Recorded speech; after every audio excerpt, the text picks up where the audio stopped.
আসসালামু আলাইকুম। আশা করি সকলে অনেক অনেক ভালো আছেন। আবার চলে আসছি আপনাদের জন্য নতুন একটি ভিডিও নিয়ে। তো আমাদের আজকের ভিডিওতে আমরা কথা বলবো, ভিডিও স্ক্রিনে দেখতে পাচ্ছেন আমরা যে বিষয়ে কথা বলবো সেটা হচ্ছে রেডমি 13C। আপনারা আমার হাতে যে ফোনটি দেখতে পাচ্ছেন ফোনের মডেল হচ্ছে রেডমি 13C। তো এই ফোনটা হচ্ছে গিয়া ডেড সমস্যা। ফোনটা কাস্টমারের যে বক্তব্য অনুযায়ী ফোনটা রাতে চার্জে বসে ঘুমিয়ে গেছে, সকালে ওইটার ফোন ওপেন হয় নাই। তো এই সমস্যার জন্য আমাদের বলা সদরে দেখানো হয়েছে ফোনটা, তারপরে হচ্ছে গিয়ে আরও কয়েক জায়গায় দেখাইছে, মোটামুটি ভালো গাইটা তারপরে ফোনটা আমার কাছে নিয়ে আসছে ফাইনালি। তো যাই হোক, আমার কাছে ফাইনালি নিয়ে আসার পর আমি 1000 টাকা বিল করলাম।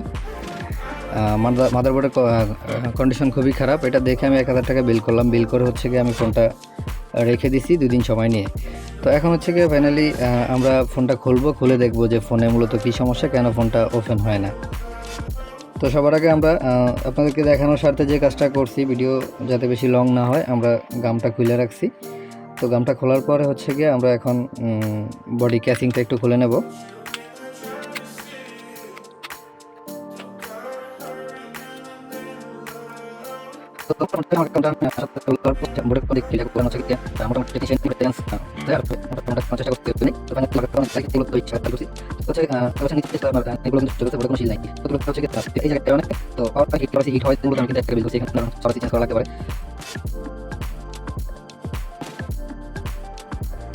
তো এখন মূলত স্টেপ বাই স্টেপ দেখবো হচ্ছে গিয়ে ফোনে কী সমস্যা, দেখার পরে হচ্ছে গিয়ে আমরা আশা করি সমস্যাটা সমাধান করতে পারবো। তো সবাই ভিডিওর সাথেই থাকেন। আমি একটু কানেক্টর খুলে বোর্ডটা করে নিই। তো তো মাদারবোর্ডের কন্ডিশনটা দেখে মাদারবোর্ডটা টোটাল গাটা একদম কোনো শিল নেই। যাই হোক, ফোনটা রানিং হয় কিনা আমরা একটু চেক করে দেখবো। চেক করে দেখার জন্য মাদারবোর্ডটা আবার ফিটিং করলাম। ফিটিং করে ডিসপ্লে কানেক্টর এবং ব্যাটারি কানেক্টর দুইটাই লাগালাম। তারপর এখন আমরা যে কাজটা করবো, পাওয়ার সুইচ চেপে আমরা দেখবো যে আমাদের ফোনটা রানিং হয় কিনা। আপনারা একটু লক্ষ্য করবেন, ফোনটা কিন্তু টোটালি রানিং হয় না। ফোনের এক কথায় কোনো সেন্স নেই। ওকে, তো ফোন যেহেতু ওপেন হয় না, কোনো সেন্স নেই ফোনের, আমরা কয়েকবার ট্রাই করে দেখবো ফোনটা ওপেন করা যায় কিনা। তো ফাইনালি দেখতে পাচ্ছেন ফোন কিন্তু কোনোভাবে ওপেন হয়ে যাচ্ছে না। তো যে কাজটা করবো, আমরা ব্যাটারি কানেক্টর ডিসপ্লে কানেক্টর খুলে এখন হচ্ছে আমরা ফাইনালি ফোনের মূল সমস্যা যেটা, সেটা আমরা একটু ফাইন্ড আউট করার চেষ্টা করব। আমি আন্তরিকভাবে দুঃখিত, কিছু কিছু জায়গায় ভিডিওতে সাউন্ড অনেক সমস্যা হয়েছে, টেকনিক্যাল প্রবলেম, যে কোনো সাউন্ড টোটালে নষ্ট হয়ে গেছে। তো এই জন্য হচ্ছে গিয়ে এক্সট্রাভাবে সাউন্ড বসাইতে হইতেছে। তো এখন প্রথমত আমরা যে কাজটা করবো সেটা হচ্ছে গিয়ে মানে সবাই একটু সুন্দর দৃষ্টিতে দেখবেন। এখন আমাদের যেহেতু ফোনটা পাওয়ার অন হয় না, ডেড ফোন, তো সর্বপ্রথমে আমরা পাওয়ার আইসি সেকশনটা দেখবো। সবার আগে যে কোনো একটা ফোন হাতে আসলে সবার আগে মাদারবোর্ডটা আপনি দেখবেন। দেখে সম্পূর্ণ মাদারবোর্ডটা ভালো করে পর্যবেক্ষণ করবেন যে কোথাও কোনো কম্পোনেন্ট পুড়ে গেছে কিনা বা কোথাও কোনো কম্পোনেন্ট একটু ডিসকালার হয়েছে কিনা। যদি এমন কিছু চোখে পড়ে তাহলে সেটা চেক করে সেখান থেকে সমস্যা ফাইন্ড আউট করতে পারবেন। এছাড়া এরকম কোনো কিছু যদি ইস্যু চোখে না পড়ে তাহলে সর্বপ্রথমে পাওয়ার সেকশনের কাছে পাওয়ার আইসির সাথে যত কম্পোনেন্ট আছে, যেমন কয়েল হতে পারে, রেজিস্ট্যান্স হতে পারে, ক্যাপাসিটর হতে পারে, তো ক্যাপাসিটর হতে পারে। হ্যাঁ, তো যাই হোক, এখন এরকম ধরনের সকল কম্পোনেন্টগুলো আপনি পাওয়ার সেকশনের আশেপাশে যা আছে সবগুলো একটু ভালো করে চেক করবেন। চেক করা হয়ে গেলে মানে মূল কথা হচ্ছে শর্টিংটা চেক করবেন যে কোথাও কোনো শর্টিং আছে কিনা। যদি কোথাও শর্ট পান, মাদারবোর্ডটা একটু ভালো করে দেখে সম্পূর্ণ কম্পোনেন্টগুলো চেক করবেন পাওয়ার সেকশনে। যদি কোথাও শর্ট পান তাহলে সেটা রিমুভ করে দেখবেন যে ফোনটা রানিং হয় কিনা। তো আমার হচ্ছে গিয়ে আপনার পাওয়ার সেকশনের প্রথম যেটা মানে পাওয়ার সেকশনের আশেপাশে যেটা, সেখানে কোথাও কোনো কয়েল বা রেজিস্ট্যান্স কোথাও কিন্তু শর্টিং পাওয়া যাইতেছে না। তো আমরা একটু জুম করে ক্যামেরাটা তারপর হচ্ছে গিয়ে আপনাদের সামনে একটু লাইভ চেক করার ট্রাই করব। তো এখানে দেখতে পাচ্ছেন এই যে আমি এখন যেটা চেক করতেছি এটা হচ্ছে একটা কয়েল। তারপর দেখতে পাচ্ছেন রেজিস্ট্যান্স আছে, ক্যাপাসিটর আছে। এগুলো সবগুলো আপনি পাওয়ার সেকশনের আশেপাশে যত এরিয়াতে যত ক্যাপাসিটর, কয়েল, যত কম্পোনেন্ট আছে সবগুলো চেক করবেন যে কোথাও শর্টিং আছে কিনা। যেটাতে শর্টিং থাকবে সাথে সাথে ওটা তুলবেন, রিমুভ করে আপনি চেক করবেন ফোন রানিং হয় কিনা। যদি রানিং হয়ে যায় তো আলহামদুলিল্লাহ। রানিং না হলে পাওয়ার সেকশন চেক করা হয়ে গেলে আপনি চলে যাবেন মাদারবোর্ডের অপোজিট প্রান্তে, যেখানে ইএমএমসি থাকে সেই প্রান্তে চলে যাবেন। সেখানে ইএমএমসির আশেপাশে অনেক কয়েল, ক্যাপাসিটর, রেজিস্ট্যান্স থাকে, সেগুলো একটু ভালো করে মনোযোগ সহকারে চেক করবেন।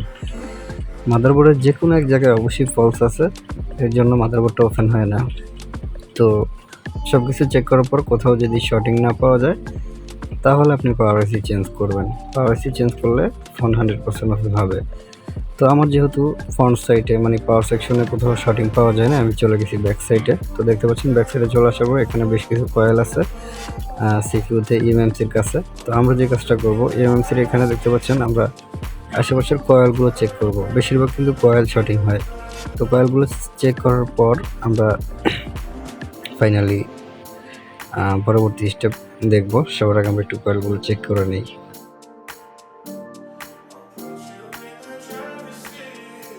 এগুলো ঠিক আছে।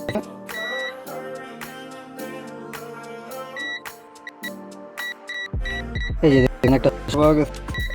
এই যে এখানে যে ফিটারটা কয়েল, এখানে যেটা টোটালি সাইজ আছে।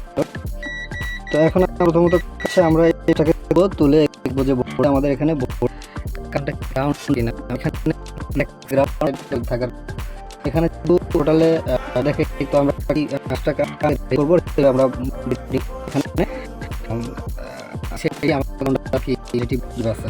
সো আমরা সবার চেষ্টা করবো ক্যাপাসিটারটাকে আমরা একটু নেব। ক্যাপাসিটি অনেক নামে দেখে বা তো আমরা এখন সবার আগে এটা ওকে।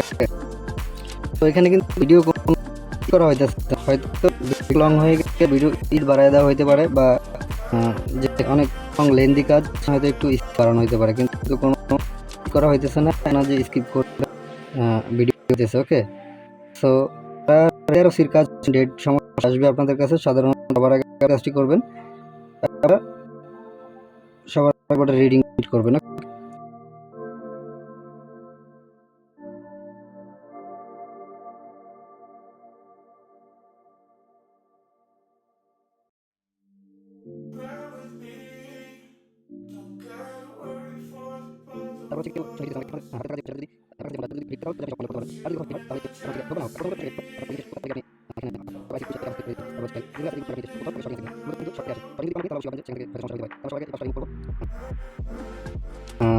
রিমুভ করে তারপরে হচ্ছে গিয়ে আমরা একটু টেস্ট করে দেখবো আর কি, যে আমাদের সমস্যাটা সমাধান হয় কিনা। দেখতে পাচ্ছেন আমাদের পাশটা কিন্তু রিমুভ করা হয়ে গেছে। আমরা এখানে পাশটা রেখে দিই, আমাদের পাশটা কাজে আসতে পারে। তো যেহেতু রিমুভ করা হয়ে গেছে, এখন আমরা একটু টেস্ট করে দেখবো এখানে আমাদের বোর্ডের কন্ডিশন কি। ওকে, আমি একটু মিনিমাইজ করব, মিনিমাইজ করে মিটারটা আপনাদের দেখানোর চেষ্টা করব।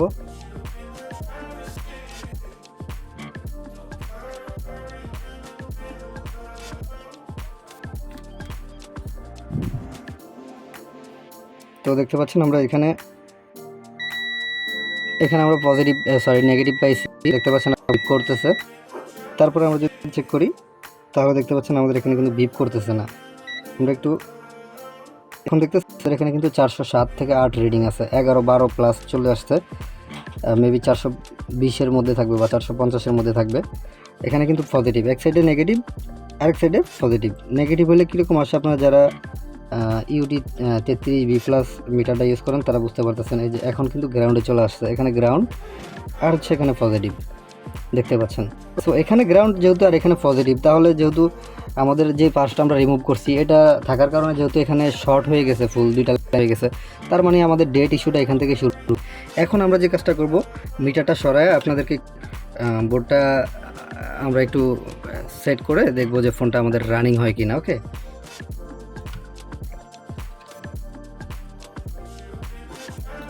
সো দেখতে পাচ্ছেন আমরা আমাদের মাদারবোর্ডটাকে একটু সবার আগে মাদারবোর্ডটা একটু ঠান্ডা করে নেবেন। ঠান্ডা করে তারপরে হচ্ছে গিয়ে আপনার টেস্ট করবেন, সকল শর্টিং রিমুভ করে টেস্ট করে। কিন্তু আপনি এইভাবে যত ডেড সমস্যা আছে, যত ডেড ফোন আছে, সকল ফোনের সমস্যাভাবে ফিক্স করতে পারবেন।